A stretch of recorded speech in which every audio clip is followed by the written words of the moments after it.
నరసరావుపేటలోని Gandhi park వద్ద CPI ఆధ్వర్యంలో కేంద్ర ప్రభుత్వానికి వ్యతిరేకంగా నిరసన చేపట్టారు.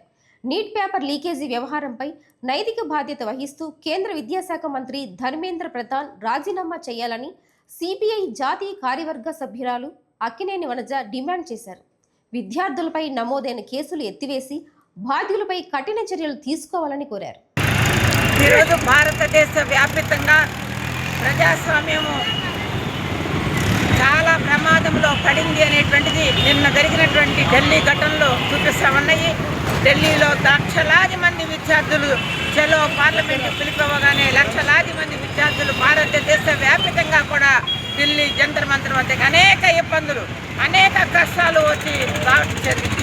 22 రోజులుగా కామ్రేడ్ వాంగ్చుక్ విద్యావేత్త గొప్ప సంస్కరణవాది ఇంజనీరు మరి ఆ కామ్రేడ్ పెద్ద ఆయన వాంగ్చుక్ చేస్తున్నటువంటి నిరాహార దీక్షకు మద్దతుగా మరి అన్ని రాష్ట్రాల్లో కూడాను మద్దతు తెలియజేయడం జరిగింది. అన్ని విపక్ష పార్టీలు కూడా ఆయన చేస్తున్న నిరాహార దీక్షకు మద్దతు తెలియజేస్తూ చలో పార్లమెంటు